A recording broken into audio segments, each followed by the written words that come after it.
Hello, welcome to Arcade Couch, the best place to chill with your friends and get your gaming goodness every Monday at 6 a.m. Australian Eastern Daylight Time. I'm Ashley Hobley. Joining me today on the couch is Ciaran. Hi, it is I here for a fantastic week where we've got to catch them all. Yes, still Norse gods. Yep, we got to catch them all with drop frames and bugs and glitches. On today's episode of Arcade Couch, we'll be touching on Pokemon Scarlet and Violet, a game that we have not played. We'll also be talking about a bunch of gaming arrests. Overwatch is doing weird stuff as always. Kick things off with a couple of reviews that we've had and previews going up on the website. Will has got a review for Fabular Once Upon a Spacetime's early access, which is a few synopsis is cross blades with a space knight in an epic roguelite where the futuristic and medieval collide. Battle, loot, and upgrade your way across galaxy, defeating rival ships in gripping melee combat on a quest to save your kingdom from destruction. Will writes, Fabular Once Upon a Spacetime has launched in a solid state with 3 chapters currently available, 2 different ships, and 2 game modes. There is more than enough there to justify the purchase upon its early access launch. Its methodical combat is a joy to dig into, and the systems outside of the combat are well designed and exciting to engage with, underscored by a striking visual design and flair. Definitely a game I'll dip into from time to time throughout its early access phase. Yeah, a game that kind of looks interesting. It looks like it's like a top-down roguelite, but you're a spaceship with knives. That's the thing. Dylan also put up a review for Shatter Remastered Deluxe. So, relive the award-winning classic while redefining the brick-breaking genre. Shatter returns in a stunning 4K resolution at 120 frames per second with a modernized UI and multiple visual improvements. Re-experience the highly acclaimed original soundtrack remixed and remastered in 5.1 surround sound. Dylan writes, Shatter Remastered Deluxe is an excellent brick-breaking game. Considering it over 10 years old is a testament to how good the core gameplay is that a simple visual and audio makeover could make this feel fresh again. If you're a fan of the genre, it's a must-play, especially if you've never got a chance to play it on PS3. I never played Shatter, so neither. Maybe this is 100%. Neither have I. But who doesn't like a good brick-breaking game? You got to break them bricks. Bricks are only there to be broken. That's the You might even shatter them, even. Shatter, yeah, that's true. That is, I can see why they named it that way. Alright. So yeah, check those reviews out on explosionhour.com to learn more.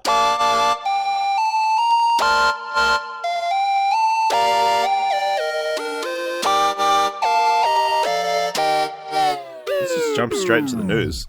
And the big one, the nominees for this year's Game Awards have been released, with, some pretty big names, some pretty interesting choices in different categories. This next episode of Arcade Couch, we'll be doing our full predictions of all the winners, plus what we think are going to be revealed at the show. And the most important question, how many of these awards are actually going to be presented on stage, That's the big test this year. That's the $1 million question. Less awards this year. I think there's the exact same amount. Oh, really? When my Creek Breweries, it looked less, but that's fair. Probably a lot of them won't be shown still. No, anything that's anything that's a genre one, no. Yeah. But the big category of the year, of course, is Game of the Year. The nominees are A Plague Tale Requiem, Elden Ring, God of War Ragnarok, Horizon Forbidden West, Stray, and Xenoblade Chronicles 3. Ciaran, what do you think of that list? I think the honesty is, no matter what, this is a 2-horse race. Yep. I think this is between God of War Ragnarok and Elden Ring. It will be interesting to see how that plays out. I think we'll get into predictions next week, but I think it leans heavier one way based on just the general vibe and premise of the Video Game Awards, in my opinion. But you know what? I think it's a pat on the back to the rest of the titles that got nominated, including, I think, especially Stray and Plague Tale. I think both of them being nominated is hey, you did a good job, great work. At the same time, it feels like they're just padding for numbers a little bit, where you could have just had, Game of the Year nominations be just the top 2, just be Elden Ring and God of War Ragnarok. Wow. And no, I honestly think you could. I think I think you could probably say that every year. You know, not yes and no. I think sometimes there's more deserving options, and like there's multiple deserving options, and then only a couple patters.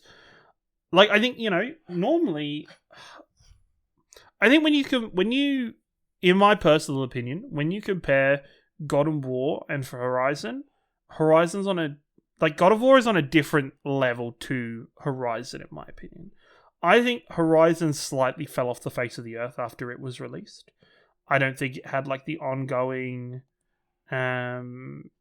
community reaction and community kind of growth around it, where even a week, 2 weeks after the God of War launch, we've still got people making content about it, people being excited about it. I'm excited to make a spoiler cast, hopefully, about it if I can get it finished within the next week or so. With Dill and potentially you as well, if if you've got there. But I think we're at a point of an interesting period where I think this year was the situation was as of May, June. Okay, Game of the Year at the moment is Elden Ring. It is now a challenge to see who can step up to the plate to kind of meet that expectation and meet that challenge. And I think the only game that we have had to do that is God of War. And I think God of War and Elden Ring, though, have to be measured in such different ways that Game of the Year could very easily go either way on either of them. I just think it depends on the judging criteria, on the set of judges that they have, on the viewpoint they're taking into what Game of the Year means and what the situation is overall for it. Yeah, it's very interesting because obviously those two game studios, Santa Monica and for Software, they're both of their previous games won Game of the Year. So God of War, of course, Sekiro, Shadows Die Twice. Oh, no. Is that what it's called? Yeah, Shadows Die Twice. They both won Game of the Year, so I mean they're coming off Game of the Year winning award. The thing games, was, right, one of those was far more deserving, and one of those was very out of left field for that year. I think Sekiro was a very strange pick for that year when we look at what it had. So it was up against it was Sekiro, Control, Death Stranding, The Outer Worlds, Resident Evil 2, and Super Smash Bros. Ultimate. Yeah. It was a weird year. I think everybody put Death Stranding in the bag because, Kojima, but Jeff also Keighley. I think Sekiro was a very... It was reasonably niche. Yeah. Still. It just didn't... I don't know. It was... The thing is, I think the interesting is Elden Ring, yes, Elden Ring has escalated to a point where it was a overall kind of fan situation, and a lot of people in the community was excited for it and had hype around it. I just don't think it'll be interesting this year when it goes up against a certified blockbuster like God of War Ragnarok. On the other nominees, I mean, Horizon, I mean, it's still a beautiful game. I really enjoyed my time with it. Plague Tale Requiem, I don't think any of us have played, Rats. There's rats, Yeah, there's rats. And, Look how many rats very we can fit good. on the screen. Xenoblade Chronicles 3. That's an interesting choice. I'm beloved by the Nintendo, the audience that plays it, but, I think I didn't think it would have made enough overall support to get a top 6 spot. I think it's the best representative that Nintendo had this year in the Game of the Year category. I guess Violet and Scarlet missed the cutoff point for it. Yep. But could have been Pokemon Arceus. I don't think it was good enough for the Game of the Year. When I hear people talk about Xenoblade, though, I hear people say very positive and very overall good things about Xenoblade. Sure, not everybody's talking about it, and it is for a very select group of community or group of people. But yeah, it is an interesting position for it to be there. Yep. And then Stray. I mean, to be the indie title that got a nomination, which we get every year now. Of all the indie titles this year, I was surprised Stray was the one that got. I think Stray got the most general community reaction and hype this year, and I think we've got to look at the Video Game Awards. We have to look at the Video Game Awards as the most general consumer of the video game shows in general. Like, it is the biggest. It generally is more looking at the general population of the video game community. It's not looking at it from more of a It's not open critic. Yeah, it's the highest score wins. You know? Yeah, exactly. So it's coming from a different point of view in many ways. And I think Stray, when it came out, I think my judge for a lot of these like indie titles is, and this, I guess this is just for me personally, what was it like in the streaming community? Was it a game where all of the variety streamers, or a large portion of variety streamers, all started jumping onto the bandwagon and start playing it as an indie game? If yes, yeah. Like, it's the same as Untitled Goose Game last year, or the year before. A couple of years ago. A couple of years ago now. Untitled Goose Game, where people were jumping on the bandwagon, so of course it was going to get its nominations and its fair share. I just think Stray had its presence and was able to kind of fit out a section of the market for itself within this category. And what would you say? What other choices would you make other than Stray if you were to say this is the indie slot for the video? Well, for me, it's Call of the Lamb. That should have got there. Yep, definitely. But I've seen a lot of support for Immortality, which is obviously again, that was highly reviewed, and like anybody who's played, who reviewed it that I've seen on our community, like raved about it. Or Vampire Survivors, which was a big hit earlier in the year. That didn't get a nod in the category, or up there on the indie side, but seeing as we're bringing up indie game, we might as well just go over the best indie games. Best indie game nominees are Cult of the Lamb, Neon White, Sifu, Stray, and Tunic. All really great games. Sifu fits in here? God, that feels like so long ago that we were talking about Sifu. I mean, yes. Holy shit. I mean, Elden Ring came out in January, so I mean, don't talk about games coming out ages ago. But yeah. There's solid lists. I mean,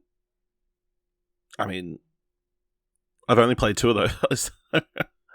Oh no, I played a bit of Tunic, but you know, I hear Neon White's really great, but you know, it's on Nintendo, so and PC. And PC. But yeah, that's really exciting. I'm pulling for Cult of the Lamb, not just because they're Australian, but that was one of my favorite games of the year. So yeah, any surprising snubs in your opinion? Not that I can think of, and I guess gaming this year, it's been a weird year where I think there was a lot to play, but at the same time, in terms of the bigger titles, maybe not as much. I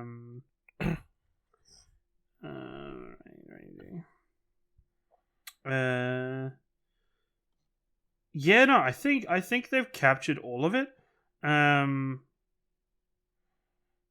Looking through the releases this year, I think, you know, Bayonetta 3, actually, you know what? I kind of do think Bayonetta 3 maybe could have been on the Game of the Year nominations. But I don't know. It's a weird one. From what I hear, the ending is offended so many people that oh my goodness, they're like, nah. Yeah, okay. But yeah, no, I think this is at the moment, I think the best of the crop that we have currently. That's the one I've seen people upset that Kirby and the Forgotten Land was not up for best game of the year. People really like that game with all his swallowing. Yeah. I was going to avoid making jokes like that, but you really went deep there, mate. You really went deep. But yeah, I can understand that. I can see, looking at it, I think the only ones that have left out for me that are the Bayonetta 3s. Bayonetta 3, really, Cult of the Lamb, Kirby. It's really weird that like games like we've still got a lot of bigger games coming out. Like we've got a handful of big games. You got Callisto Protocol, Midnight Suns. Maybe that's it. that seems to be it from what I can see. And even like, you know, released just this week, which I'm excited to play, but I've denied myself from playing, is Pentiment. I think Pentiment is a massive. It is crazy that they released this game and Somerville on Xbox Game Pass like right after the Game Award cut off. You should go to explosionnetwork.com. I've got a quality Australian critics roundup. One did significantly higher than the other. And I think no, I'll just say it. Pentiment got a 9 on our quality critics score, which is the same score that God of War got. So Yeah, I'm like super. I want to play Pentiment so badly, but I am not, because I know I want to finish God of War, because I know if I start something else, it'll just end a cycle that I just don't go back to God of War, and I think that's not the situation I want to be in currently. Some other quirky nominees. Sifu has been nominated for Best Fighting Game. That is very random. Like very. I guess it's like, okay, what is the definition of a fighting game now? Because, okay, do in the past have games like Streets of Rage 4 fit into the fighting game category? Because it is very similar to Sifu. Or, yeah, I guess is maybe this year just been a bit light on fighters in general, and maybe they just feel like, okay, potentially, to fill it up, we need to put Sifu in there, and if Sifu wins, then we've got a problem. But I guess for a nomination, it makes sense. It was a narrative, but focused on the fighting aspect of the game and the kung fu and like the martial arts, I should say, overall of the style of the genre. I don't think it's going to win that category, but yeah, no. It's an interesting addition. And then a surprising one for me was Scorn getting a nod for Best Art Direction. That's the organ there's a lot of I think all I've seen of Scorn is a lot of phallic kind of related items and like memes that people have come out of from that series. So I guess it is a different game and it is a different kind of art style and design choice overall. It's an interesting choice for art style. Once again, don't think it's going to win, but yeah. Yeah, absolutely. So yeah, look forward to us giving predictions next week. It'll all come down to who can guess the correct esports teams. It really will, 100%. And as always, just pick League of Legends stuff, I guess. Yeah. Also, how happy are you going to be that the reigning Game Award winner will no longer be It Takes Two? That is a positive of this. Everybody's a winner in that situation. Fucking book. Alright, let's move on. Ready from Eurogamer, Sonic co-creator Yuji Naka reportedly arrested for insider trading. Yuji Naka, known as the father of Sonic Hedgehog, has reportedly been arrested in Japan on suspicion of insider trading. The news was reported this morning by Japanese newspaper Mainichi and comes a day after two other men were reported to have been charged with insider trading connected to Final Fantasy publisher Square Enix. Naka, you may recall, worked with the company for a brief stint creating platformer Balan Wonderland. Naka is accused of purchasing shares worth 2.8 million yen, which is I haven't got an Australian equivalent, in Aiming, a Japanese developer which Square Enix partnered with to make a Dragon Quest mobile game before the company's involvement was public knowledge. In a similar situation to the man named in yesterday's report, one of them who has a long-term Square Enix employee. The pair was arrested by Tokyo District Public Prosecutor's Office's Special Investigation Squad. Together, these men were alleged to have deliberately bought up Aiming stocks between December 29 and February 2020, prior to the developer's project being announced. Interesting story, one, because it's in Japan, which is where you don't think of this sort of corruption happening very often. And two, you would think this would be a thing more often. Yeah. Kind of. Even though it is illegal, you would think with the way news breaks around people, somebody would have done this at some point. I guess maybe in Japan, because it's such a different cultural in terms of the way business works and the kind of how structured things are in Japan. Maybe it's not as common, or they're just really good at getting away with it. And maybe this has taken a very long time to come through. It's sad that this has had to come around, and it's sad that such a important figure in terms of the general history of gaming has succumbed to this and has partaken in this. Admittedly, he did significantly less than the other two men. 100%. I think I saw a Yongei video where he said he did only like $20,000 investment. The others were like $300,000. Yes. Investing. But if anything, his name is etched into the halls of gaming history in terms of the Sonic history and Sega and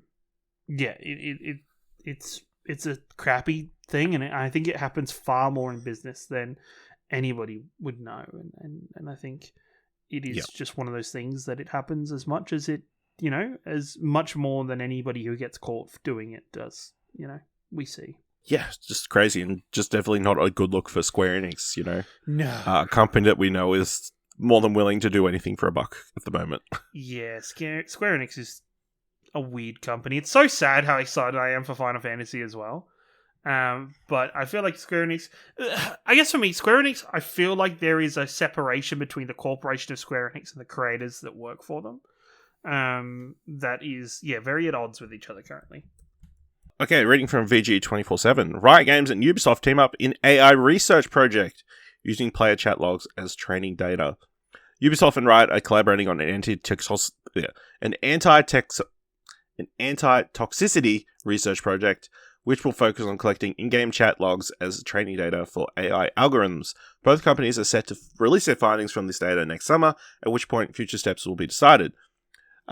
Speaking to Wesley Kerr, Director of Tech Research at Riot, and Yves Jakir, Executive Director of Ubisoft LaForge, both shared their goals and long-term hopes for the project, hailing it as the first of its kind as an open research collaboration in the field of AI between the two gaming companies. They hope the learnings published next year will be the first step in the industry's effective use of AI as a tool to introducing toxicity. According to Guakia, the project has three major goals. First, to create a shared dataset network filled with fully anonymized players' data. The second is to create an AI algorithm that can work off this data. Finally, for this partnership to act as a prototype for future industry initiatives against toxicity, encouraging competition and further strides in the field. It makes sense that Riot and Ubisoft would be the two companies invested in solving this problem. If its popular multiplayer titles are considered, Rainbow Six Siege gets really dirty real quickly as soon as team-wide cooperation takes a hit, and Riot's Trouble Twins, League of Legends, and Valorant are drenched in toxic ooze. Ciaran, what do you think of them trying to combat toxicity, and what do you think they'll actually learn? I think every video game community thinks that their community is the most toxic community. Every single one. Every single one thinks their video game. And I think toxicity is a very common... Sadly, it's any community where you are not personally held accountable, where you can hide behind a screen name, where you can... It's just a profile or an avatar on the internet. Humanity as a whole is just so much worse than they would be in kind of face-to-face interactions and encounters. So I think they will definitely just be like, yeah, fuck, shit's toxic as fuck. I think it is. There's so many of these team games where it's far easier to blame other people than it is to focus on yourself and blame yourself for situations and for mistakes and for problems within the game. I always reset, I always personally with these kinds of games always kind of reset to the mentality and the mantra of these games are like you're the only thing you have control of in every single game you play. So if you're losing, all you can do is work out how you can change how you're playing to improve so you win. And I think, it is a mentality that not many people have, and it's a mentality that a lot of people struggle to understand because they are much more kind of headstrong with, God, my team fucking sucks, kill yourself, like all those kind of things. Like, I'm very much in a mentality, especially with Overwatch, as soon as somebody oversteps, I'll instantly report that person. I think then that needs to be a more situation of don't accept people in those situations doing those things. As soon as they say a slur, as soon as they say something offensive, as soon as they're shitty people, report them, mute them, move on with your life. And I think if people did that instead of kind of buying into the toxicity and succumbing to toxicity, the community in the whole would just improve in general. Yeah, I mean, it's good that they're like doing something to try and combat it, because obviously it is a rough element of the thing of gaming, and also something that's like stops. It's a obstacle that stops people playing your games, like the community involved. So, and the other thing that is quite often happens is these games are free to play. So even if you ban somebody for being toxic, they're just going to create another account and start again. Like it does have to be some kind of findings for overall improvements and methods to improve the system as a whole. Yeah. So if they can find an AI that like times people out every time Yeah. they're shit or something, That'd be really cool, but I'm sure they're going to find out. It'll be interesting to see what they actually find out about the 100%. toxicity. Is it as bad as we think? Probably. Is it as widespread as we think? Probably. Is there anything they can really do about it? Probably not. No. But at least we'll know, which is the important thing. So yeah, that'll be interesting to see sometime next year. What comes of that? Reading from Well Played, good people over there. The Witcher 3: The Wild Hunt's next gen update is coming in December. CG Projekt Red has announced the next gen update will go live on December 14th. Originally just scheduled for release in 2021 before seeing multiple delays. The next gen update will be free for PS5, Xbox Series X, S, and PC players who originally owned the game. The update has the expected visual and technical enhancements, as well as ray tracing support, faster load times, mod integration, and more. Alongside the update will be a free DLC pack that adds weapons and armor inspired by the Netflix series. If you don't own the game, the complete edition will be available for purchase digitally. That includes the game, both story expansions, and all free DLC. Ciaran, will you be playing The Witcher 3 in December? Look, I was very tempted when I saw the thing pop up on my PlayStation while I was loading God of War the other day. That was like, hey, Witcher 3, the next generation version of it. I'm like, oh, that is a tasty... It'll be interesting. I will be interested to see how much they have done. It's not going to be like a remake or a full-scale thing, but it'll be interesting to see how much better the game plays or what improvements there are to that game that have been found in this. Yeah, I think it's actually coming at a solid time, just because, it's going to be the end of the year period. And then, there'll be a bit of a wait till the next big release at the start of 2023. So I'm just quickly... What the biggest release 2023 Be for Spoken Bespoken. in 2024? January 2024? 2023? Yeah, 2023 I'm talking about. Yes, you said 2023. At the start of the year? Yeah. Yep. 2024, no. Yeah, so I was like... when is Resident Evil? Resident Evil's... It'll be the end of January, early February, right? It doesn't have a locked-in release date. But yeah. Well, Spoken, I would argue, is the biggest locked-in title for next year. So that's early January, with, of course, Dead Space coming like a couple of days later. So, and then what's the biggest game at the end of this year? Callisto Protocol. Callisto Protocol would probably be. That or what did I say? Marvel's Midnight Suns. Yeah. Which both come out start of December, so there'll be plenty of time for you to be hunting monsters, taking baths in high resolution. So yeah, as someone who has never got around to finishing Witcher 3, maybe this will be the thing that maybe after dealing with customers during this crazy Christmas period, I'll come home and want to kill some monsters to like take the edge off. Potentially, that could be fun.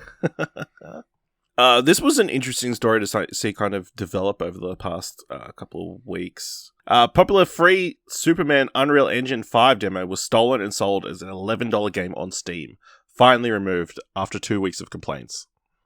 An eye-catching Superman demo made in Unreal Engine 5 and widely circulated online earlier this year has been taken and sold on Steam as an $11 game. The original proof-of-concept demo, titled A Superman-Style Flight Experience, was created by Toybox Games' Tyson Butler Boschma. Interesting, Toybox Games were the guys behind Primordial Order, I want to say. It was the Wombat Combat game. From earlier this year. Utilizing the city sample from Epic Games, The Matrix Awakens as sandbox to superhero flight. In April, Butler Boschma made their playable demo freely available on itch.io, but unfortunately, it's here where things begin to go awry. At the start of November, Butler Boschma was alerted to the fact an entity calling itself Hero Game Studios had taken his demo, a project he created for fun to show what it could be made in Unreal Engine 5, and started selling it on Steam under the name Hero City Superman Edition with an asking price of $10.99 US. Initially, Butler Boschma urged his followers to retweet his concerns and report the game on Steam. Later, however, as Hero City's Superman Edition continued to be sold despite his best efforts, he took to Steam's discussion boards to warn potential purchasers away, whereupon Hero Game Studios banned him under the guise of hate speech. But the Boschman's next step was to purchase a copy of Hero City Superman Edition in order to leave a Steam review where he could share his story in detail. I made this demo myself months ago as a proof of concept using mostly free assets he wrote, and several YouTube videos and reviews will confirm this, and I've always been honest and open about it. To be safe, I bought this game, my game, to absolutely confirm it was my project. He continued, and I confirmed that this is just now and I confirmed this just now when I've played it, and I found the opening level I created from scratch with a message from me explaining to players how the simple demo works and offers 2 doors to walk through. It's the morality that is the biggest issue here. If they took it and put it on Steam for free, I wouldn't really have cared. But they are selling it, making wild claims, taking people's money, using pure lies, and dragging my name through the mud in the process. Hero Game Studios responded to the review, insisting our game is not stolen, and claiming Butler Bushma was one of the former devs of the user team, who left a long time ago, but now he claims that the entire project belongs to him, but that's completely false. The game's rights and development process belong entirely to us. The reason why he did this is because the sales are increasing quite rapidly. He thinks he can make money from it. While Hero Games' claims appeared dubious based on the timeline and events, that didn't stop it from pursuing Butler Bushma further, going as far as to launch a copyright claim on the YouTube video he had made in April to showcase his Superman demo. They are straight up attacking and harassing me at this point, and I don't really feel safe providing my personal information for a counterclaim, exasperated Butler Bushma on Twitter. I am at a complete loss at this point. Steve has done nothing, and now I feel the same will happen on YouTube. Well, thankfully, albeit 2 weeks on, and only after the incident began to gain traction across major news outlets, the progress has finally been made. The copyright claim on Butler Bush's YouTube video has been resolved, and Valve has at long last pulled Hero City Superman Edition from sale, although questions remain about how it managed to make it through the platform submissions process in the first place. Interesting story. Bunch of dicks swindling a bunch of people of somebody else's work. Pretty shitty. It is very shitty, and it just kind of pulls into, focus. Just Steam is a place where you could just chuck anything on Steam, and the actual kind of QA and the assessment of these games is very poor. You can take somebody else's work and just chuck it on Steam and start selling it and making money with it. Like, it is, as Steam as a marketplace has a lot of problems still, considering it is probably the premier marketplace for PC games. It is, there is still a lot of problems there. Yeah, absolutely.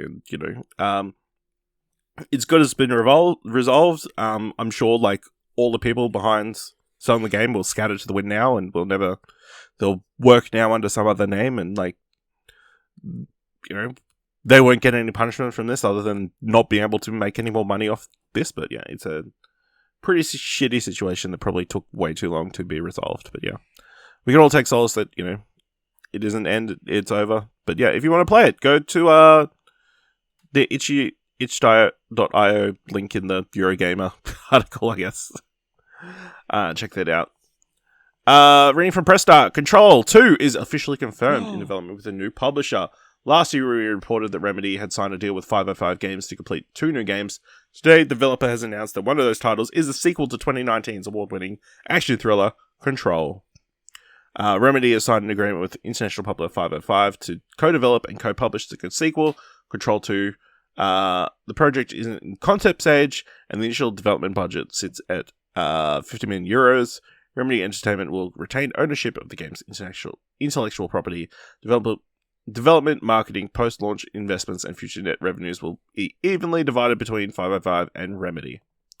Of course, Control was the Explosion Network's Game of the Year in 2021. So, Ciaran, are you excited for Control 2? Yeah, definitely. I'm very excited for it. I think Control did a fantastic job of not only telling its own story, but setting up a world that is so much depth and so much intrigue and so much mystery surrounding it, that there is plenty of room to be explored within this world. So, I'm very excited for when it does come about and it does rear its head with Control 2.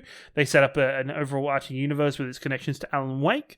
So, yeah, overall, I'm really excited for the how they further develop not only the story and narrative of the Control universe, but also the further improvements and the innovation that they continue to make in terms of gameplay and movement. Because I think in many ways Control was so freeing and so interesting to play with its skill set and the way it could be used throughout its levels. So I'm really excited, and I hope we get more out of it. Yeah, I'm keen for other people to get more of Control. Obviously, it was like in a quiet year, it was kind of a breakout hit. So, did you play Control? No, I never got around to playing Control. Oh my god, you need to play Control. It's so good. Yeah. Maybe in the lead up to the next one. So, yeah. Oh my god. Yeah, that's exciting. I wanted to get a bit of a Overwatch 2 update from you. But first, this is a hilarious story that I saw. Overwatch 2 selling $10 Mei skin, even though she's unplayable. Blizzard released a really cool epic skin for Mei. The only problem is the players can't see what her skin looks like because she's been temporarily taken down. Mei has been missing since Halloween, when Blizzard announced it would be temporarily disabling Mei to address a bug with her ice ball ability that allowed heroes to reach unintended locations. Mei mains were told they would have their Ice Queen back with the release of Overwatch 2's November 15th patch. However, the patch is delayed mere hours before it was supposed to launch yesterday to address a critical error. Despite the delay, Overwatch 2 went ahead and released the new epic Mei skin named Retro Star. Even if you purchase skin by coughing up $10 or using Overwatch 2's in-game currency, you won't be able to see how the skin looks in action with Mei, its emotes, and play of the game cinematics because she isn't currently in the game. This story's outdated, by the way, because she's now in the game. She's now in the game? Yeah, that story lasted about a day. She's actually in the game now. Obviously the shop refresh was I don't know, she might be out of the game by the time this comes out. So. No, she's back in the game, because I know, because she's kind of frustrating to play against at the moment. But no, Mei is back in the game. The way Blizzard handled this wasn't great, but at the same time, I swear people are just trying to wait a second, was this Kotaku again? Motherfucking Kotaku at it again. Fucking I swear. But no, it is, yeah, it's making a mountain and molehill. It sucked. It was a little dubious that their shop still worked if other things were broken in the game. But as a whole, it is what it is. The character came out. People could buy it if they wanted to buy it. Fuck it, whatever. I'm sure you would have been able to play with it eventually. So I mean, it's not that big it was. I think it was about a day, maybe less. That you could still they could have timed it better. Yeah, they could have. They could have. Yeah, 100%. So, but yeah, how are you feeling about Overwatch 2? I think it's good. I'm happy with Overwatch 2 still. I'm excited for they did an announcement of the next hero last week or the week before at the Overwatch League finals. We're still waiting on more information with that. We're about a week and a half, 2 weeks away from the next season starting. I think some of the stuff they're doing is questionable. The most powerful character in the game, which is one of their new heroes, Sojourn, they're refusing to nerf or adjust, but they'll randomly put a nerf in for Junkrat's Steel Trap, which is, not a problem. I think maybe they're not updating the game as fast as they had promised. We are 7 weeks into the game being launched, and we only just got a patch to update and rebalance a lot of the characters. So hopefully they do that. They originally said they would release patches early in the cycles of each season. So hopefully they stick to it with next season. They cycle and they patch around everybody, including the new character. Sure, their selling practices aren't the best with the pricing. I actually think a lot of the pricing, in my opinion, has actually gone down. And they actually have started to make an effort into changing how much things cost, because I think that Mei skin would have costed 1,700 coins, 2,000 coins closer previously. So I think they are, and they've released in a blog that, hey, they hear everybody's complaints at the moment. They are working towards it. They will improve it. I think Overwatch is in a good place. They've just got to pick up a little bit and be a bit more proactive with the way they're managing the game overall. All right. Seeing as I took a dig at, Overwatch, I thought I'd pick a story that, would make you kind of uplift you a little bit. Okay. Crystal Dynamics heard you loud and clear. Legacy of Kain series looks set to make a comeback. It looks like the Legacy Kain series could be set to make a comeback some 19 years after the last entry was released. Following its purchase of the venerable Vampire IP in recent months, developer Crystal Dynamics polled fans on whether or not they would like to see the series return, and what form that return should take. The answer, perhaps unsurprisingly, was a resounding yes. More than 100,000 people responded to the survey, and of that number, more than 70,000 completed it in its entirety. Apparently, when video game companies put out these kind of questionnaires, they are lucky to get a couple thousand respondents at best, so it's a sign that the legacy of Kain fandom is alive and well. As transcribed by VGC, Crystal Dynamics CEO Phil Rogers said during Embracer Group's recent earnings call that he saw the news of our survey shared across social and press platforms, and we really felt this was a great way to reignite this passionate fan community with this legendary PC and console game series. Rest assured, we hear loudly and clearly, and we'll continue to update you on what-if possibilities ahead for Legacy of Kain in the future.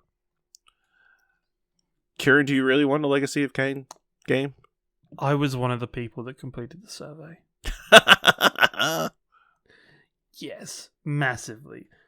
I love that series. I think there's so much potential for storytelling and innovation in that series. I think it's so fucking cool. I'd be happy if they just restarted it and rebooted it and did Raziel's story again, because that story was fucking hype, and I don't feel like enough people played through it at this point in time. You know, this is, if we're going back to it, this was Amy Hennig's baby. The Amy Hennig that is now kind of video game writing royalty in many ways. Like, I'm so fucking excited, and I hope this follows through, and I hope this does come to being more, to kind of to fruition, and for us to get a game out of the series, because I think both the Legacy of Kain games and the Soul Reaver games were so fantastic to play and so exciting to play, and I think there's a lot more potential to come out of that series still. Yep. I mean, I wouldn't be surprised if there's another entry, because in additional to this, it was revealed that Embracer Games has, according to them, 234 games in the works for PC and console to be released between now and the end of March 2026. Fucking hell. Only 25 are considered AAA, and all of them are planned to release in that period, so that's a lot of games. Of course, Embracer secretly became like one of the biggest publishers in the world over the last few years. Why wouldn't it let us? Surely they can find somebody to make a Legacy of Kain game. I think they definitely will be able to. If they found people to make more SpongeBob games and Destroy All Humans games, you know. Yeah, definitely. Surely they can find somebody to do that. Final news story is one that another story that kind of made me laugh.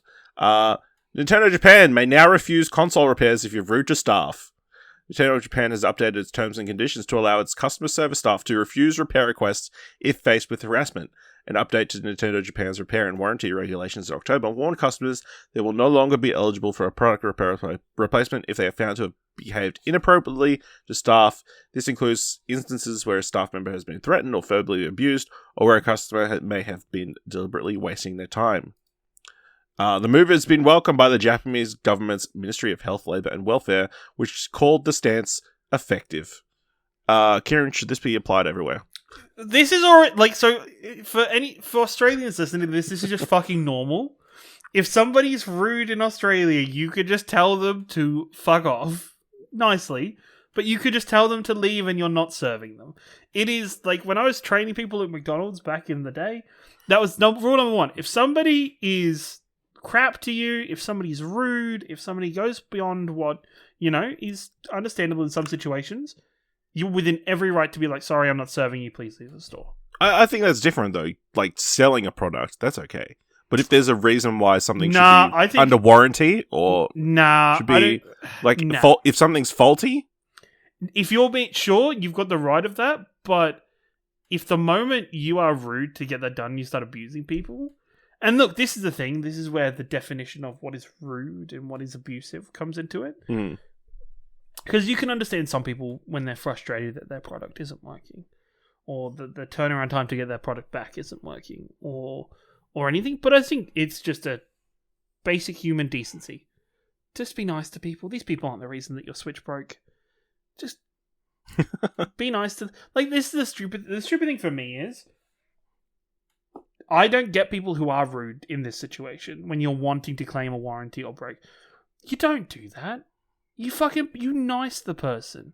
You be as nice to the person That's the most effective. and they will go the extra mile. They will support you. They will be like, you know what? I think I could squeeze this in a bit earlier sometimes. You know what? I think I could organize this. Maybe we could do this for you. You know, like it's be nice to these people and you'll get stuff. Be angry, you're not going to get stuff. You're not gonna have a good time. So I think it's perfectly acceptable for Nintendo, and I think it should be the common standard. And especially for Japan, I think Japan is a bit different, and this is Japan is very overly polite. Yes, so it makes sense of why they would implement this policy, and they would probably face no backlash. But if you were to apply it, say in America, whoa, can you imagine? But I think they should anyway. They should 100%. It should apply to everything, everywhere. If I can label you as a Karen, then I can say no to your request. Legally. Yes.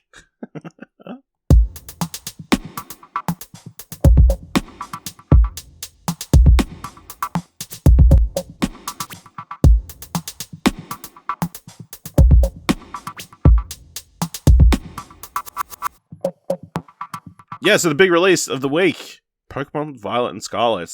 The latest entry in the Pokemon franchise. The first one to have more of an open world, allow you to go any direction you want. Whole new Gen 9 of Pokemon. Ciaran, you're known for being highly susceptible to fear of missing out.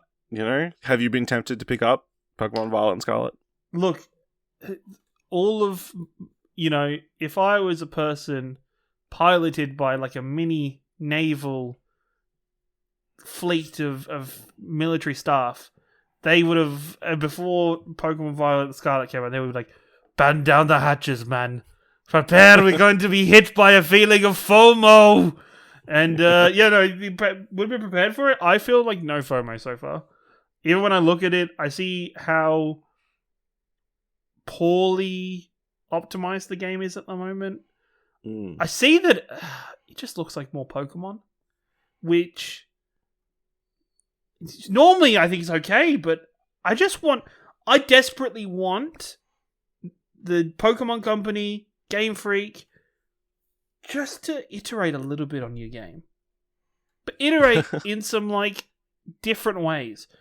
The first Pokemon that has voice acting in it guaranteed, I'm pre-ordering. Okay. That is how. I don't know if I want a voice-acted Pokemon based on this. Can you imagine? Can you imagine the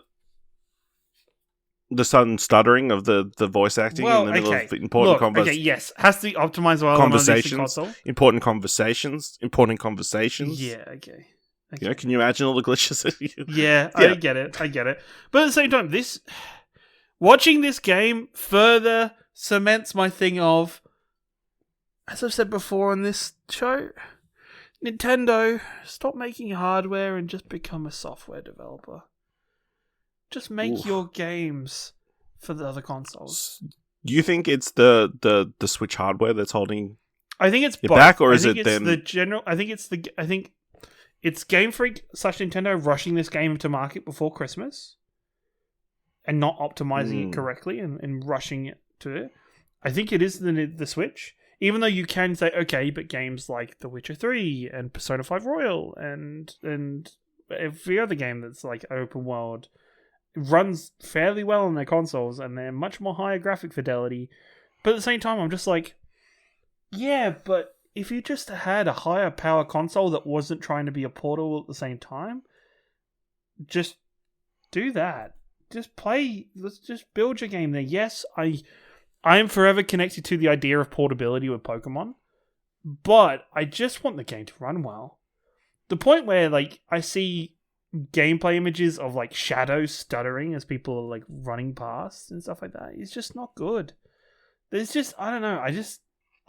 I feel like so many titles from when I was a kid have matured and evolved as the gamers and as the people that played them have. And yes, Pokemon will always be a child's a child's game, like a more kid-focused and family-focused game. Yes. But, as we've seen with such properties for children as Bluey, that you can do that, but at the same time you can still be entertaining and marketable and positive for mature audiences and for adults.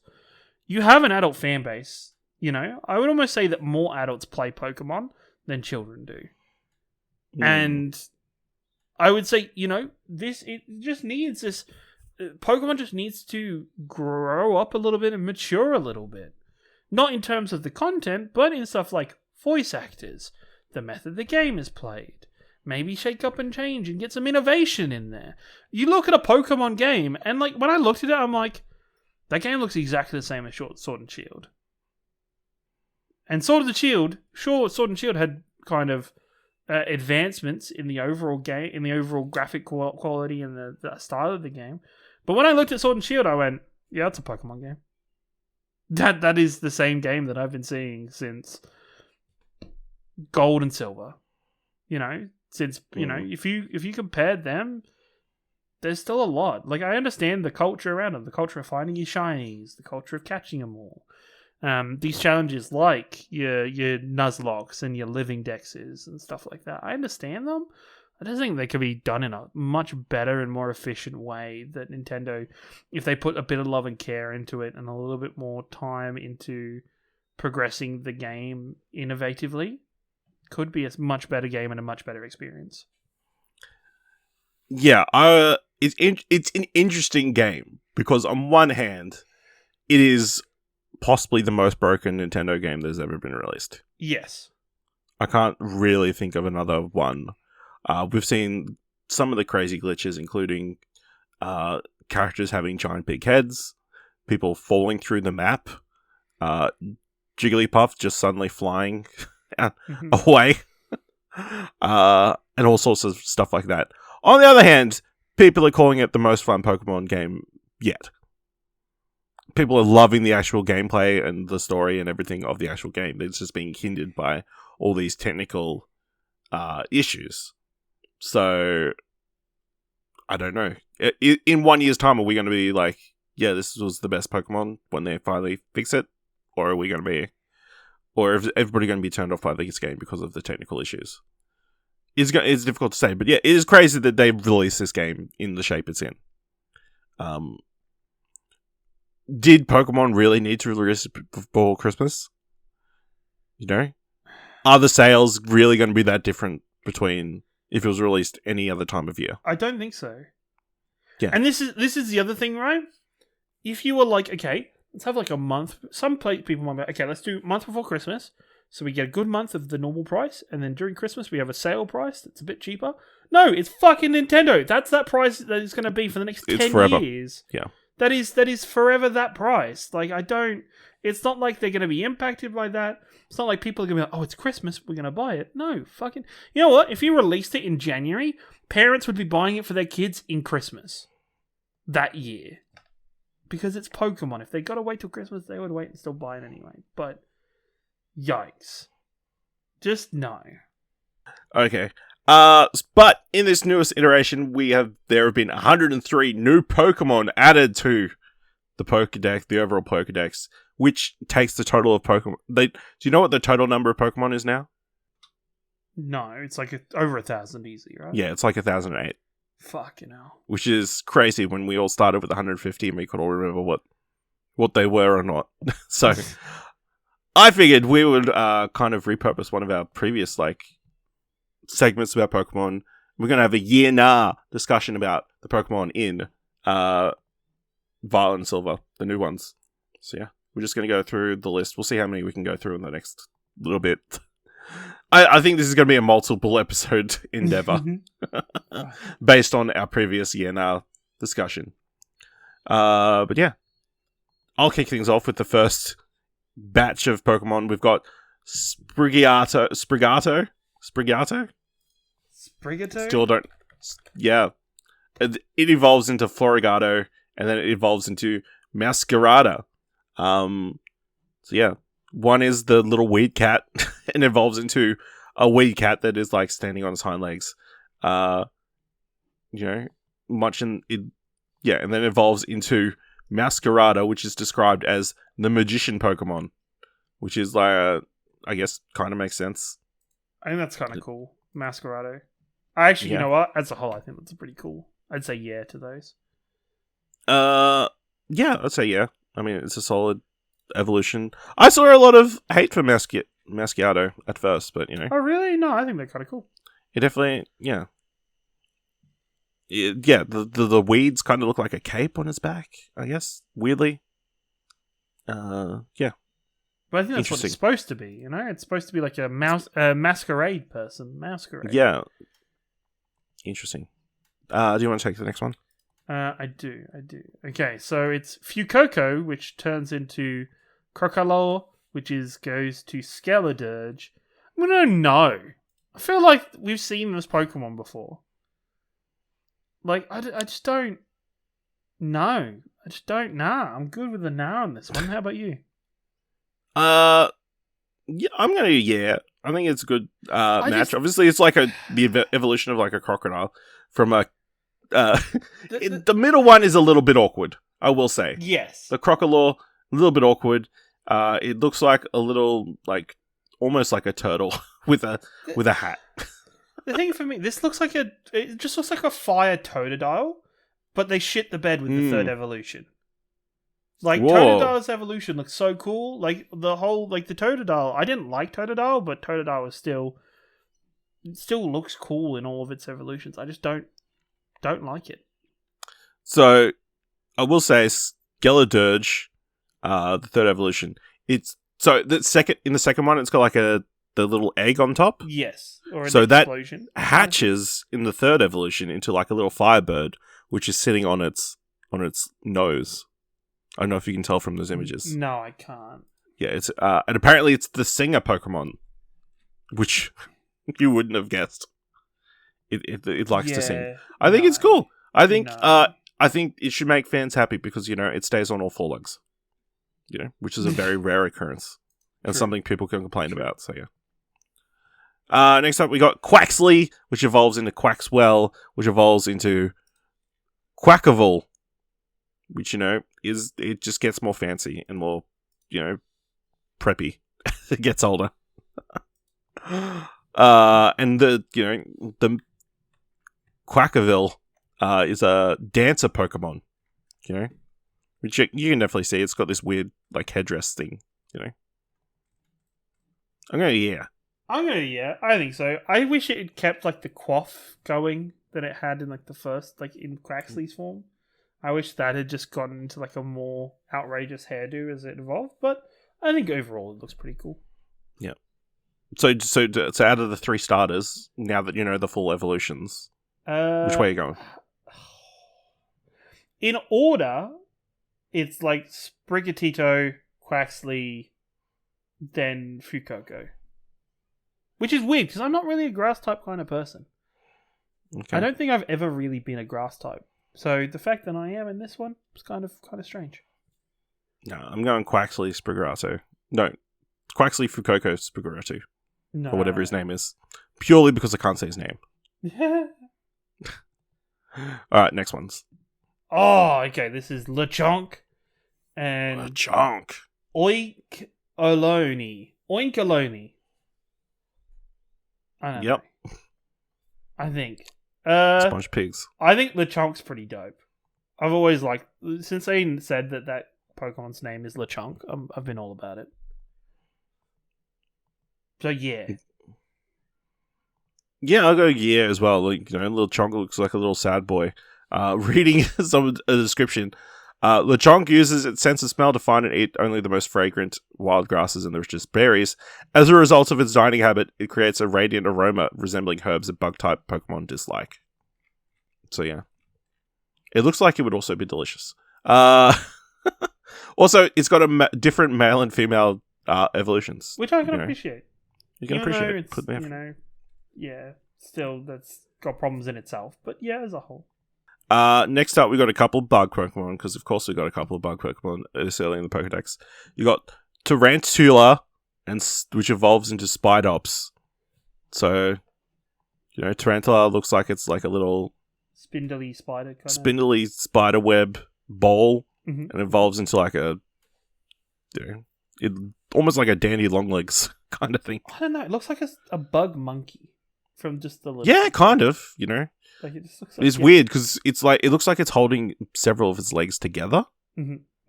To make it like double legs with arms. So yeah, I'm gonna go nah. Yeah, nah. Was that yeah or nah? That was yeah, nah. All right, next up. We got Nimble, which is like a little bug guy, which turns into Lockix. I want to say yeah, just because Lockix reminds me of Heracross a lot, and I thought Heracross had a cool as fuck design when Heracross first came out. So yeah. I'm going to yeah as well. It's like a grasshoppery kind of influence. It looks like sort of like a ninja, the evolution. Exactly. It's got the white band on it. Like it's I'm in on this one. All right, that's good. Next up we've got Poor Me, which evolves into Poor Mo, which evolves into Poor Mott. Yes. Don't even. Yes, give me my money and give me a plushie of any of them. Yeah, it looks like a little cute, like electric teddy bear. Like, yeah, and then also, you know what? Not always a fan of like a lot of these Pokemon that suddenly turn into a fighting type just because they stand on two legs. But I'm okay with this. Yeah, I'm all about it. Yeah, you're happy because it'll take Pikachu in a fight, probably. Exactly, and it would slam dunk that little fucking anime shitter. All right, next one. This one looks like it's called Clodsire. It's like so this is the evolution of the Paldean Wooper, which is like a brown variant. Yeah. Yeah, okay. It continues that kind of almost lizard. I can't remember what they're called, but it's a type of lizard or an aquatic lizard. Yeah, I guess.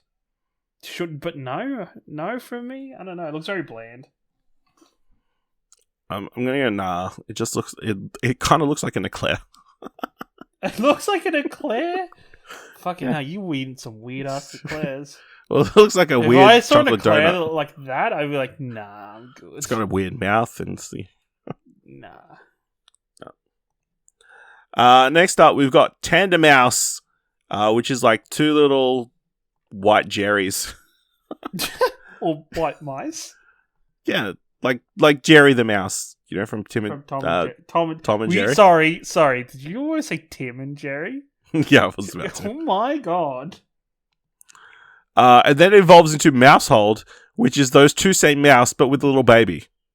That's so cute. It means those mouse have There's sex. also a variant in which you get two little babies. Oh my god, that's even better. They had more sex. Yes. Or they had twins. Damn. Yes. Okay, yeah. That's an interesting pick. Who doesn't love Pokemon that take their children and put them in danger? Am I right? Them, it's Kangaskhan, Didn't the original with the pouch? I can't remember. I don't care enough about Pokemon to remember. There was another one. But yes. Alright. Next.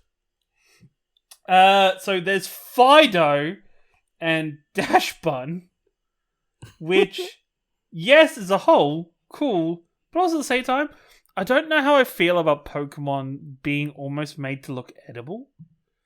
I almost feel wrong about those. And they look like they've got buns as ears. They're very cute. But no, because I don't want to feel like I want to eat my Pokemon. This is a yeah for me. One, because they look adorable. Two, because I got to appreciate the pun work there.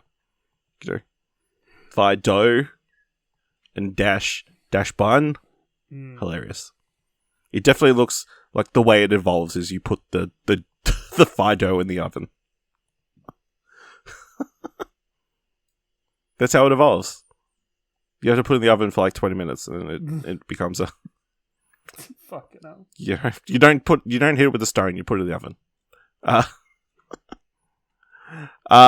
Next up, we've got Smoliv, which evolves into Doliv, which evolves into a Bolivar. This is a nah from me. I'm not a bit of an Olive fan, so this was always going to be a no from me from the start. Nah, I don't like olives either. No. Definitely not. No. Definitely not edible one. You're okay with not exactly. getting on board with. I'm not getting on board with edibles in general, but edible Pokemon in general. But no, not about them. All right, next. Squawkabilly. It's like a little parrot that looks like he's got a little hat on him. And yeah, I think he's pretty cute. Yeah, that's a yeah from me. Yeah, I think a yeah is fair. You know, I'm trying to get another closer look at him. I mean, he's fine. Apparently, he comes in a bunch of different colors, so I mean that's something. But next up, we got Nastly and Nastle Stack, which looks like a rock mushroom. Doesn't it? To me, it just it looks like they're Minecraft blocks. It does. Oh, and it also evolves into Gargankle, which looks like that one's the weirdest one of all. It turned. I think it's evolving in to more of a monkey state, and it becomes like a giant gorilla with like a pyramid for a head. This is. They're smoking some weird stuff over there. Yeah, they sure are. Let me get back. We're up to Annihilate, which, not gonna lie, this guy looks fucking awesome. He looks like a little ape, but he's a ghost ape, so he's all fucking crazy looking. Yeah, I'm all about this. Yeah. Yeah. So this seems to be a new evolution of Primeape. Oh, okay. Which, makes sense. And it looks like it definitely looks like Primeape, had a couple of rough nights and I was gonna say, do you have to kill your Primeape to get to this point, or maybe, Looking forward to how Ash gets that Pokemon. Oh my god. If he's still in the show. He's still got his OG Primeape. Yeah.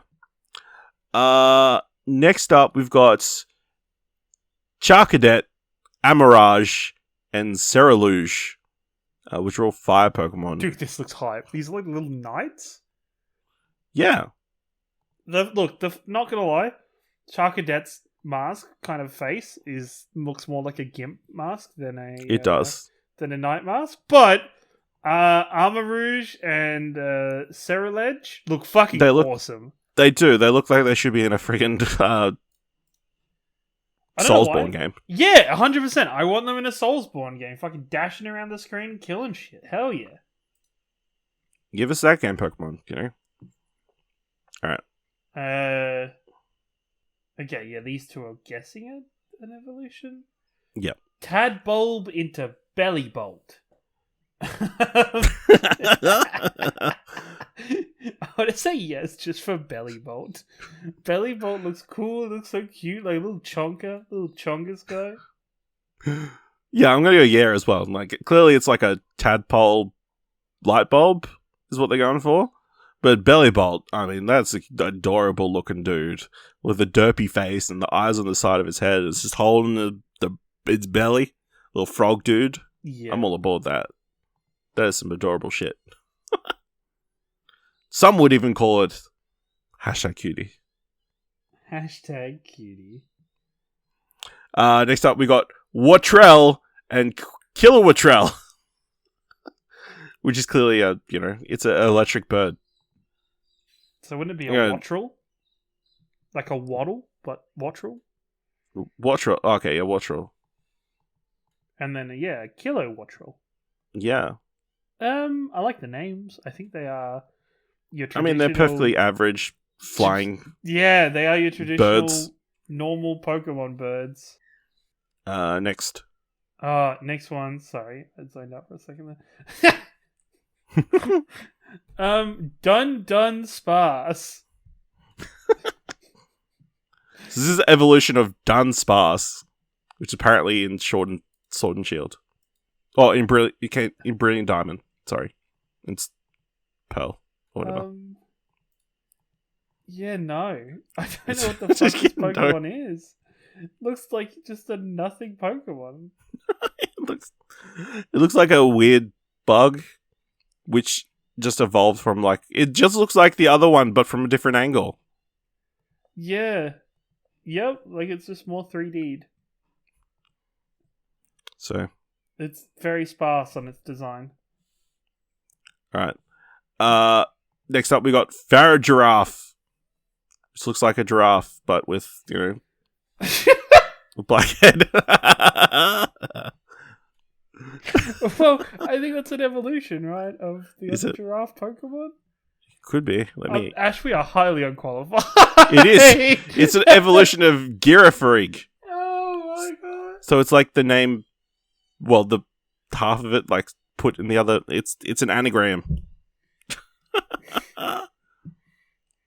It's like combining, like, the Girafarig would have, like, one half is like a cute side, the other one's like a ghostly side. This one is a combination of the two in like a giant giraffe head.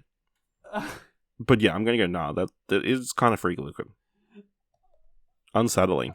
I think I want to say yeah, but I don't. What are we doing? We're going through this Pokemon. We're almost done. Okay. Next ones.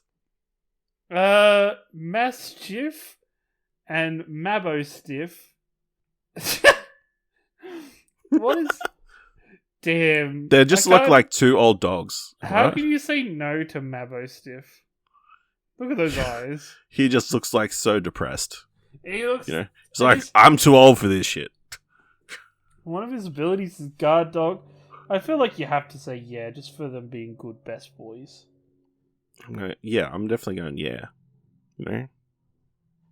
It definitely looks like what, like, Masstiff is like the younger version, and it's the old one who's seen a lot of shit. Seen all his fellow Pokemon faint. It's like, yeah, let himself go. Next up we've got Shroodle and Graphi, which is like I don't know what is going on here.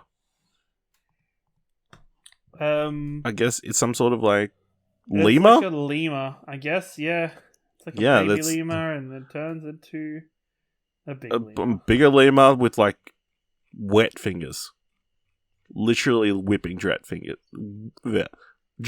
wet fingers. Wow, I'm gonna yeah. I'm gonna say yeah. Yeah. Okay. Yeah. Yeah, you're all bought this. Next up. Oh god.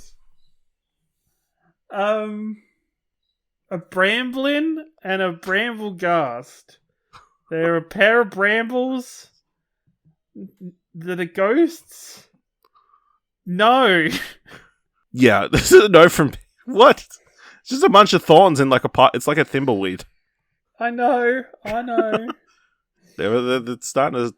Some of these is really starting to scrape the bottom of that. Yeah, what? This is great. Next up we got Toadscool and Toadscruel, which is really just a pink variant of Tentacruel and Tentacruel. But they're mushrooms. But they're I guess they're mushrooms, and they're ground and grass Pokemon, but they look almost identical. It's just a color swap. It sure is, except for they're ground and grass types, so yeah, they're not in the water. Yeah, this is the Earth equivalent. Okay. All right, here we go. Last one, for this edition. Okay, of Pokemon Year Now. Is Clorf, which I feel he embodies how I'm feeling right now. Which is, why are we here? What are we doing? Why am I like this? He's a little pitcher guy, little crabby guy. Raised those little claws in the air. Like he just don't care. And for that, I'm going to say yeah. I'm going nah, but you know, it's a weird crab, but with like some fur on it. It's weird.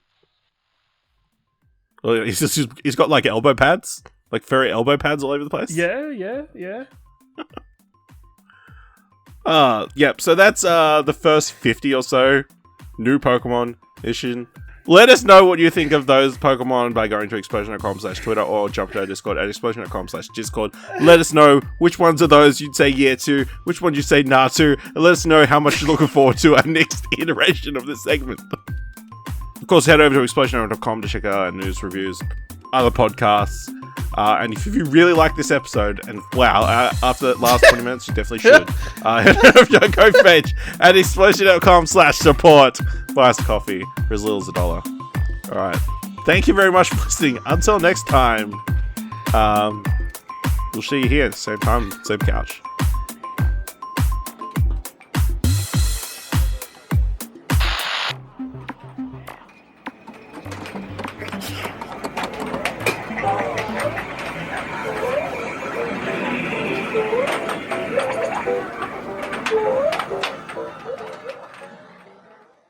Nobody is still here. Nobody is here.